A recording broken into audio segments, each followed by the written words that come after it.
but slip-slap daft round simple speak, and people stare and mock while you go jub-jib-juba.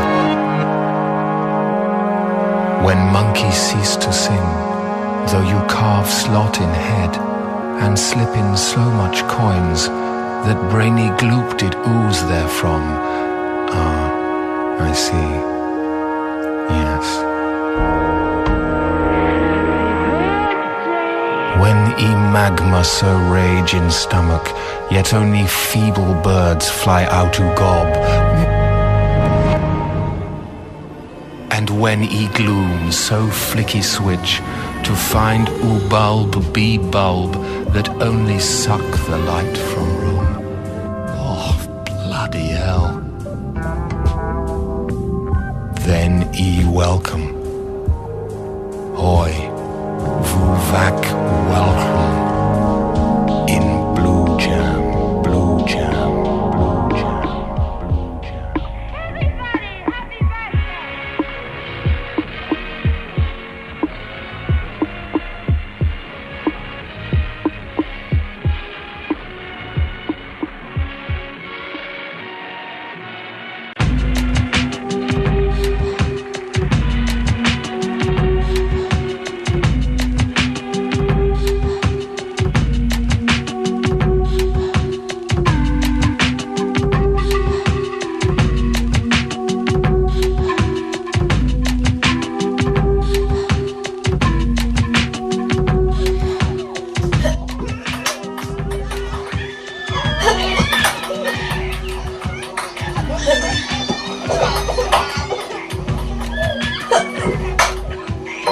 Kids' party's always a bit of a nightmare.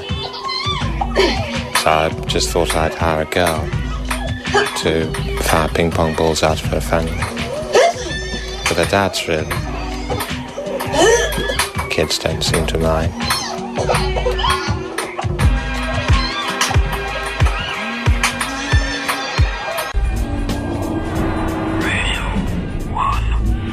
I can see Steve Lamech as a frail old man in a wheelchair, trying to shake hands with an elephant.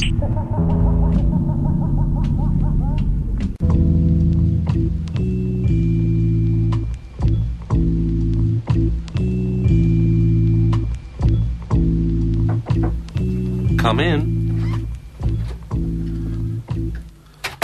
Oh, yes, come in, sit down.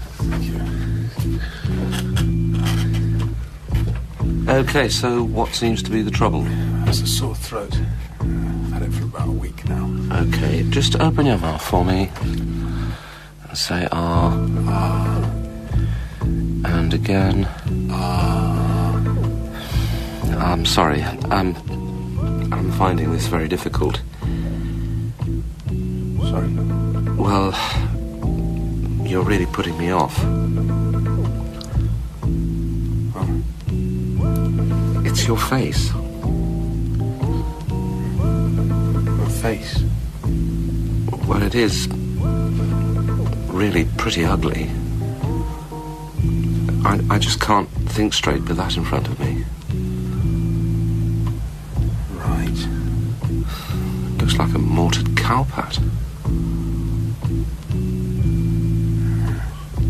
Sorry.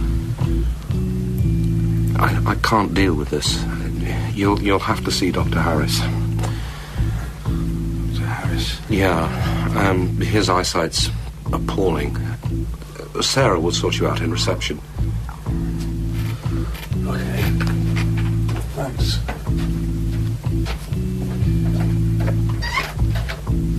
Bye. Yeah, bye.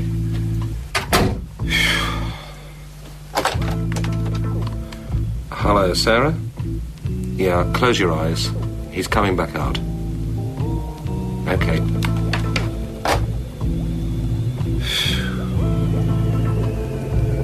Dear me. I had spent the night outside the door of the London dungeon in case I woke up and forgot I was supposed to be in there in the morning. It was my first job in 10 months. It was too cold to sleep, so I passed the hours clinging to a bollard. I thought it might be warm because of its internal bulb. An early morning rollerblader had just piled into my back because all the bollard's light was going up my coat. I crawled to where she lay twitching and stuck my hands up her shirt. "What are you doing?" she gasped. Something in her tone told me that warming up my hands was not a good enough reason. "Looking for biscuits," I said. I did warm up slightly as she kicked me around the dawn. Some hours later, 2 actors arrived. They were friends of Susie who had wangled me this job. I couldn't remember if I'd met them before, but they jammed a cigarette in my mouth. As they led me to the dungeon, they both introduced themselves as Paul, and then started arguing about whether it was better to be workshopping with Polyakov or trapped in a burning car. They asked me what I'd been doing. "Directing traffic," I said, I thought rather wryly. "Great flyers," said the first Paul, and offered the opinion that though Traffic was a mediocre play, it had been very well promoted. In the dungeon there was an office where a manager was sitting. He looked at me and said, "Who are you?" "Paychecks," I mumbled. I used to remember my name by looking at my paychecks. "Ah, you must be that friend of Susie's." "May I suggest that the best role for our supporting artist would be the victim," piped Paul. "Good idea," said the manager. "Show him what to do." Paul and Paul took me to a dirty small room.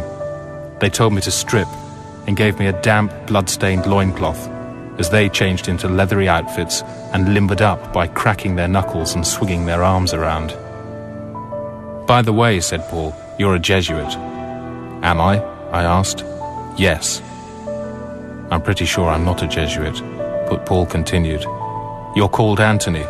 You were tortured to death in 1563 for being a Jesuit and beating the Queen's champion at real tennis."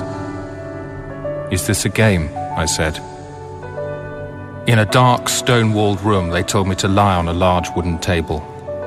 They bound my hands and feet with ropes that ran onto capstans at either end. I felt reasonably comfortable and considered a doze. Then a large group of people trooped in and the Pauls suddenly turned nasty.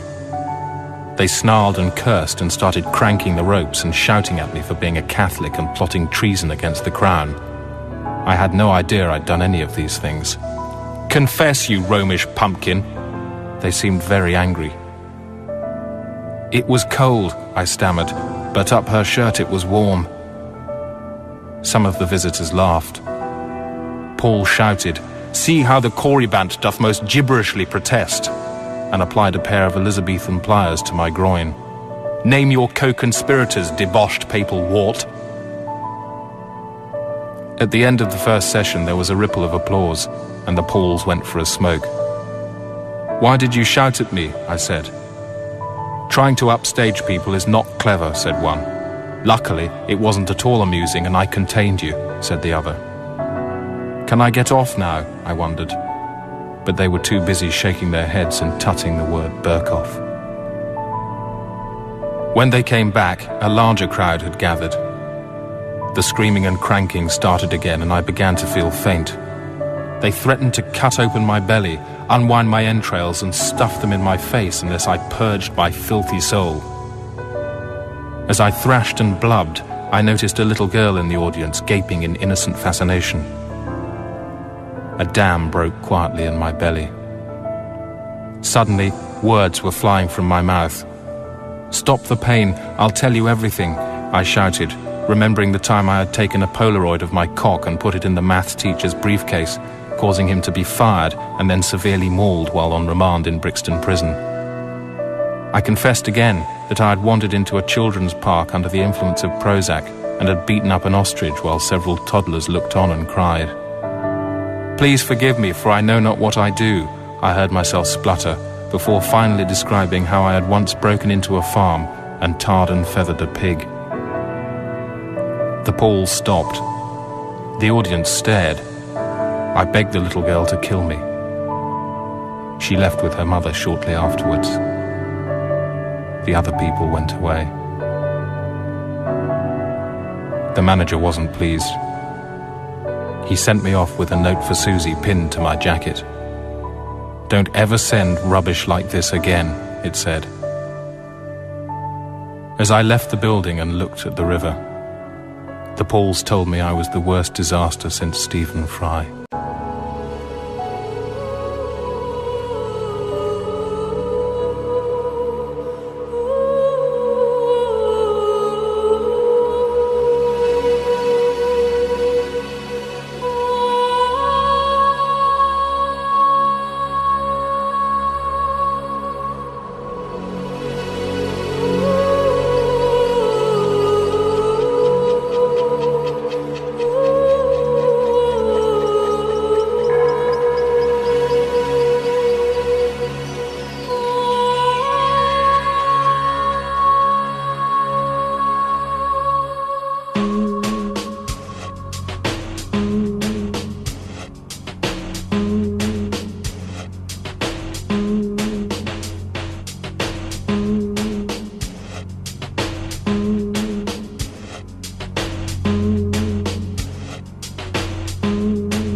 my bonobo. Yeah. Whack my bonobo. Whack my bonobo.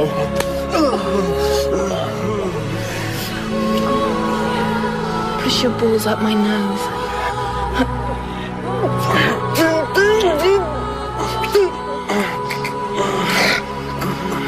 Cackle my Gladys. Oh, cackle my Gladys. Cackle my Gladys.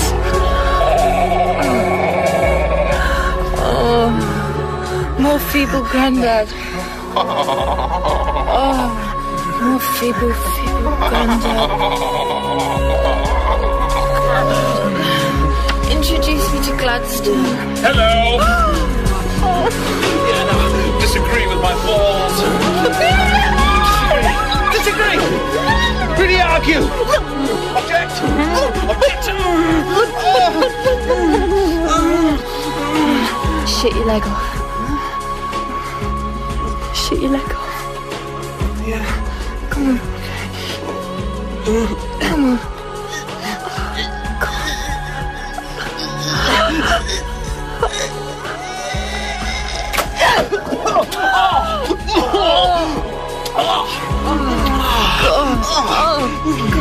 Wait, your spunk come out green. God, I love it when your spunk comes out green. Yeah, get it green. Come on, green spunky. Come on, green. Green. Come on, make it green. Come on, make it. Come on, green. Make it. Come on, green. Green. I want it green. I want it green. I want it green. I want it green. I want it green. I want it green. I only want it if it's green. I want it green.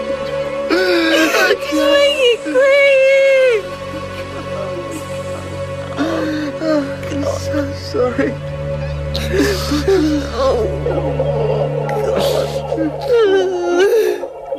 My leg. What am I gonna do with my leg?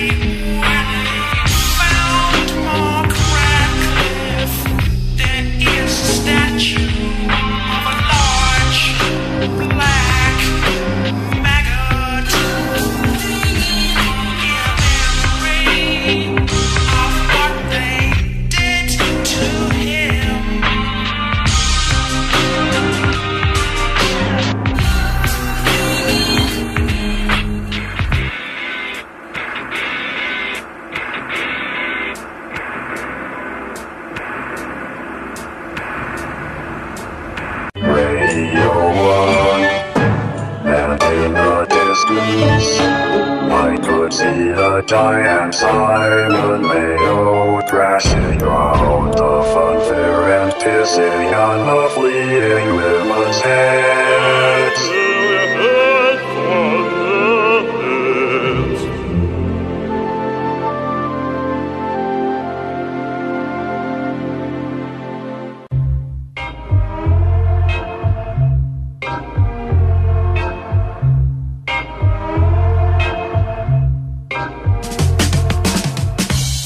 It's a family business. I run it jointly with my husband and our daughter Patsy.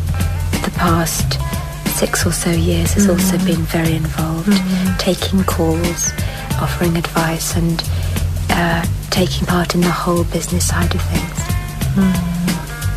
Basically, it's a helpline service for people who steal children. Help I wish we'd had when we stole Patsy. Me, yeah. She was 2.5 months old. We hadn't the foggiest what to do.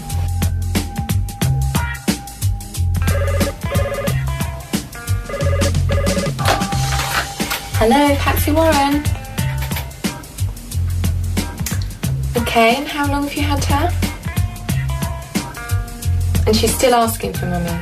The first thing is make the child reject the parents that you've taken it from. Something like, they said they didn't want to see you anymore, they said they hated you, that's usually... And then we can encourage the parents who've just stolen the child from the original parents to pretend to be the original parents. With Patsy, we made masks from enlarged photos of her original parents and then wear the mask, cut a little bit off each day until your face has replaced the photograph. You can usually get a photo from the local paper, can't you? Right. She's still running a story on the problem.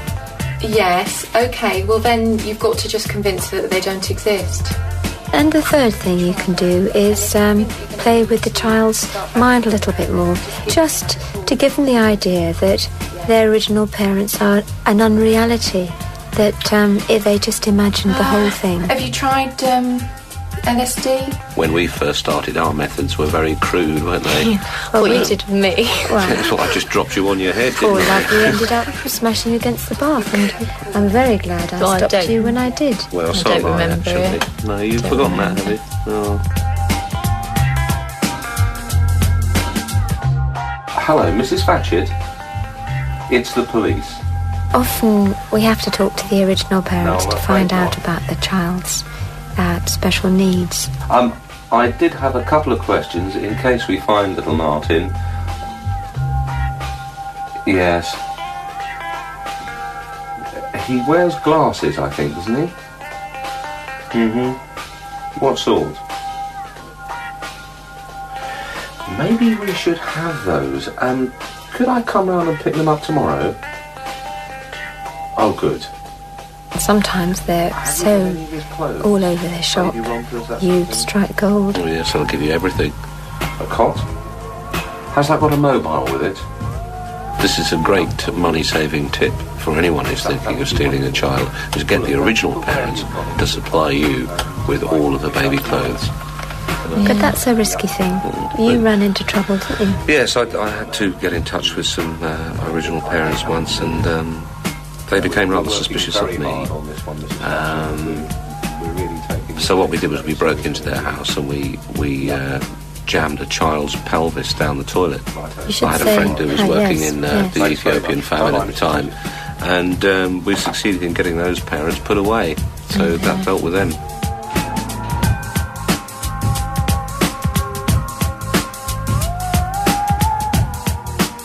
And how did you find out you were stoned? I found out when I was 8, and Mum and Dad here told me, and... How did you feel?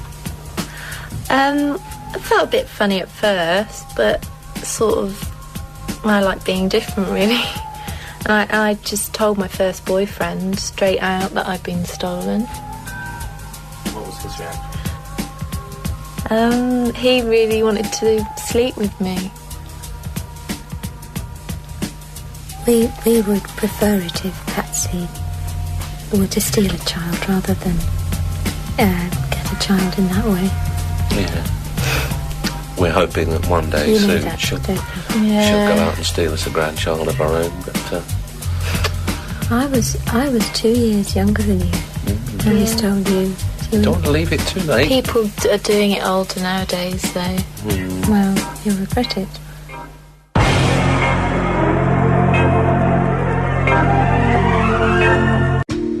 Now, first of all, remind me, how do I say your name again? My name's Andrew Morton. And that's it? I hope so, yes. Okay, let's look at the book. New edition, here it is. First of all, its size. It actually looks bigger than it is, which is quite a crafty move. Was that the intention? Well, it's a lot bigger than the original one. Yes, but it does look bigger than it is as well. I mean, I'm not comparing it to the original. I'm just saying, here's a book. You see it in the shop, and it actually looks bigger than it is. Well, I'm glad you think that. Was that the intention? I think no. The intention was just to print a book of her life. I mean, 2/3 of the way through, having thought it's bigger than it is, you come to realise it's bigger than you actually thought it was. Because it's carefully constructed, isn't it? Well, I think it's constructed in a. I suppose the tragedy is you have to be. You have to be what? Now, looking at the way the book works, you seem to put your finger on things. Well, what I've tried to do, let me give you an example. Sorry, Here we are, the tectonic plates which underpin society having shifted culturally, socially and politically in the previous few years. Now that describes exactly what had happened after Diana's death. So many people struggled to put their finger on that. Was it something you worked hard on, or did it just come out? I mean, how on earth? Well, the tectonic plates which underpin society having shifted culturally, socially and politically in the previous few years. Well, I mean, several people have made a similar observation. Well, they've made a bosh. Generally quite silly. Well, to my mind, it seems that we've seen a major shift in our society. So it's to your mind when we look back to, say, 1982, that this says, hey, wait a minute, things are actually rather different. Yes, I mean, I see the change quite profoundly. That you can see if you look at the news footage. It is the tectonic plates that underpin society that have shifted culturally, socially, and politically. I mean, I felt that quite profoundly. And you thought that's it? It's the tectonics here. I mean, that's history is important, isn't it? And what would it be like if we didn't have history? Well, I think we'd have a rather shallow society. I mean, well, you're a historian. I mean, what is it? Is it the facts? Is it the events? Or is it the words? Or the feeling of the words? Or the evidence? I think it's the. Which of these is the first? I think the first thing is the evidence. You can have evidence without actually any events. Well, evidence about the events. Right, what I mean is that you need. What if events defeat the evidence?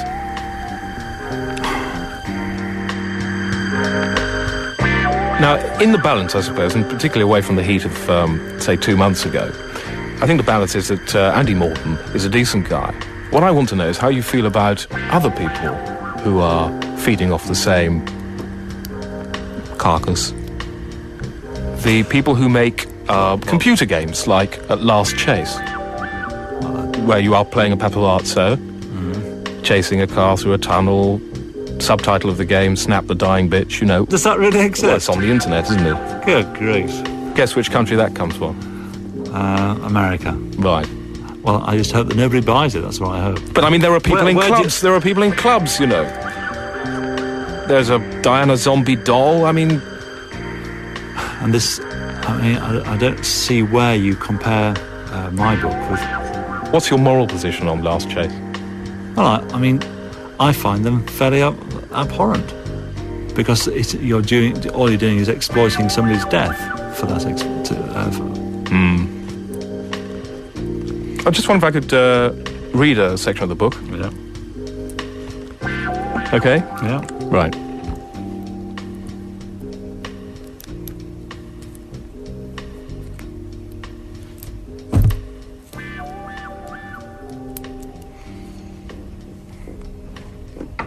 Are we done? Shh. Who's this to? It's just longer than I thought, actually. Hang on. I'm reading it now. I'm nearly at the end. Oh, he's reading it.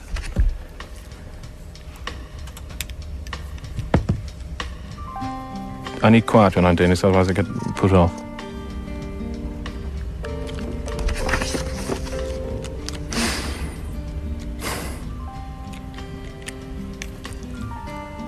I had to start again, though, because you spoke while I was reading it.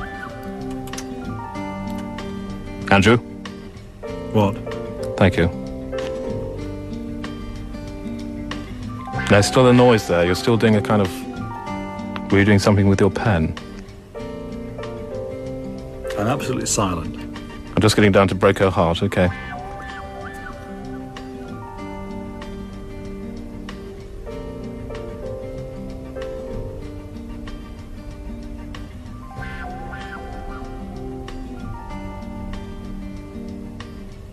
Very good, nearly there.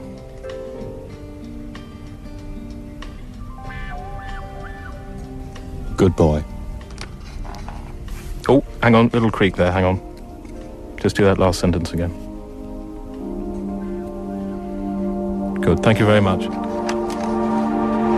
Thank you, Ashley. I'm not saying there's any doubt that you did murder him. What I am saying is that you have grounds for a case against your mother because of that. I think you can sue your mother for not aborting you.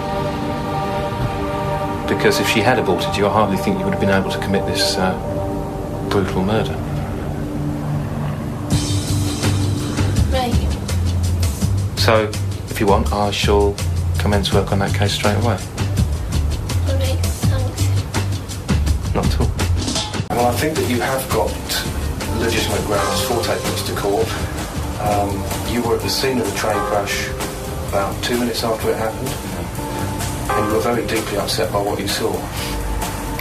So we can seek compensation from any of the crash participants who behaved in such a way as to cause that upset. Did you see any of them making any effort to hide their wounds? No. Right. One man actually died in front of you in a disgustingly uninhibited way. So you consider his estate for that. Right. And to compound the evil, two of the victims then re-horrified you by appearing on television that evening. I suppose they did, yeah. Yes, and I think that was very inconsiderate. So, why don't we start work on this for you tomorrow morning? Okay, right. Thanks very much. Not at all.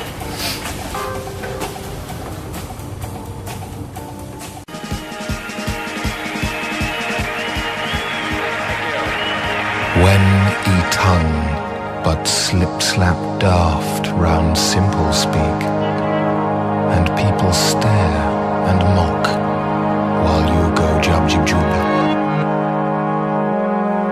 When monkeys cease to sing, though you carve slot in head, and slip in so much coins that brainy gloop did ooze therefrom. Ah, I see. Yes. e magma so rage in stomach, yet only feeble birds fly out to gob. And when e gloom so flicky switch, to find oo bulb be bulb that only suck the light from room. Oh, bloody hell. Then e welcome. Hoi, vuvac welcome. In blue jam, blue jam, blue jam, blue jam.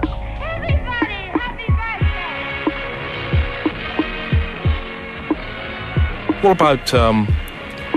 about you signing a copy of the book, dedicating it to William and Harry, and we'd send the book to Eton to be presented to the boys by a Diana lookalike? Well, I mean, that's... I think...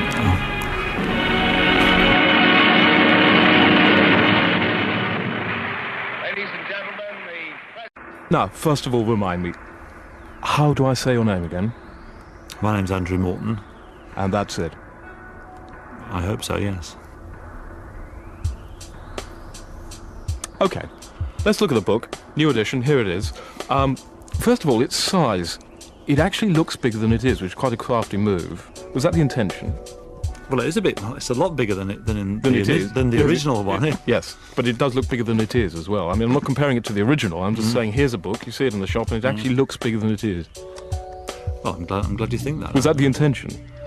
I think, no, the intention was just to print a book of her life. I mean, 2/3 of the way through, having thought it's bigger than it is, you come to realise it's bigger than you actually thought it was. Because it's carefully constructed, isn't it? Well, I think it's constructed in a... I suppose the tragedy is you have to be... You have to be what? Now, looking at the way the book works, you seem to put your finger on things. Well, what I've tried to do, let me give you an example. Sorry, here we are, the tectonic plates which underpin society having shifted culturally, socially and politically in the previous few years. Now that describes exactly what had happened after Diana's death. So many people struggled to put their finger on that. Was it something you worked hard on, or did it just come out? I mean, how on earth? Well, the tectonic plates which underpin society having shifted culturally, socially and politically in the previous few years. Well, I mean, several people have made made a similar observation. Well, they've made a bosh. And generally looked quite silly. Well, to my mind, it seems that we've seen a major shift in our society. So it's to your mind. It's to your mind when we look back to say 1982 that this says, hey, wait a minute, things are actually rather different. Yes, I mean, I see the change quite profoundly. That you can see if you look at the news footage. It is the tectonic plates that underpin society that have shifted culturally, socially, and politically. I mean, I felt that quite profoundly. And you thought that's it? Individual. It's the tectonics here. Well, I mean, that's the history is important, isn't it? And what would it be like if we didn't have history? Well, I think we'd have a rather shallow society. I mean... Well, you're a historian. I mean, what is it? Is it the facts, is it the events, or is it the words, or the feeling of the words, or the evidence? I think it's the Which of these is the first? I think the first thing is the evidence. You can have evidence without actually any events. Well, evidence about the events. What I mean is that you need... What if events defeat the evidence?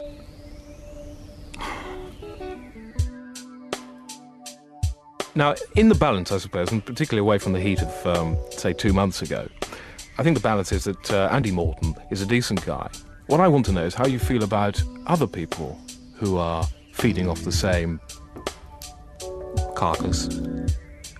The people who make computer games like Last Chase, where you are playing a paparazzo, chasing a car through a tunnel. Subtitle of the game, Snap the Dying Bitch, you know. Does that really exist? Well, it's on the internet, isn't it? Good grief. Guess which country that comes from? America. Right. What's your moral position on Last Chase? Well, I mean, I find them fairly abhorrent. Because all you're doing is exploiting somebody's death for that. I just wonder if I could read a section of the book. Yeah. Okay? Yeah. Right.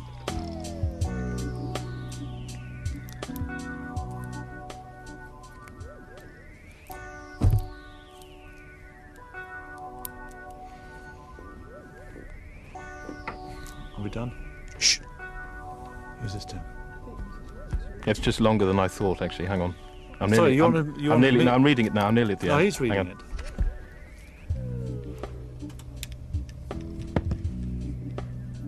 I need quiet when I'm doing this, otherwise I get put off.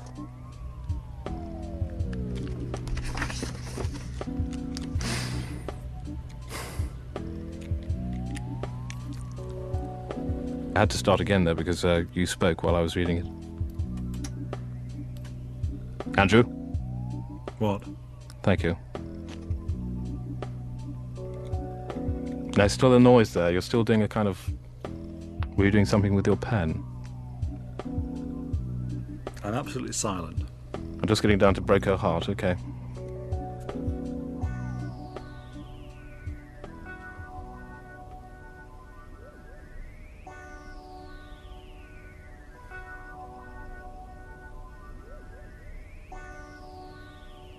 Very good, nearly there.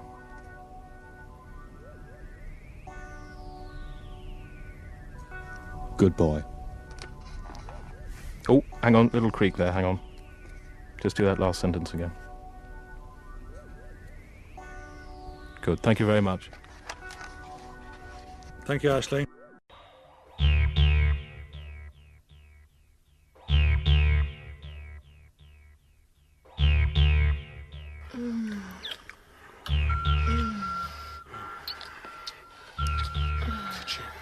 Yeah. Yeah. Could you whack my bonobo? Oh, yeah. Whack my bonobo. Oh, come on, whack it, whack my bonobo.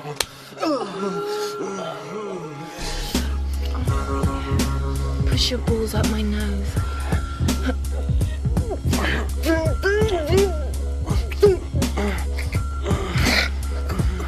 Cackle my Gladys. Oh, cackle my Gladys. Oh, cackle my Gladys. Oh, more feeble granddad. Oh, more feeble granddad. Introduce me to Gladstone. Hello! Oh. Yeah, now, disagree with my balls. Disagree! Really argue! Object! Object! Shit your leg off. Shit your leg off. Yeah. Come on. Come on.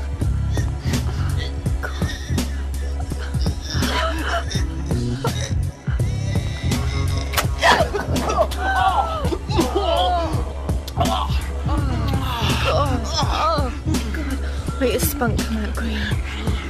God, I love it when your spunk comes out green. Yeah, get it green. Come on, green spunky. Come on, green. Green. Come on, make it green. Come on, make it come out green. Make it come out green. Green. Wait, I want it green. I want it green. I want it green. I want it green. I want it green. I want it green. I only want it if it's green. I want it green. Make it green.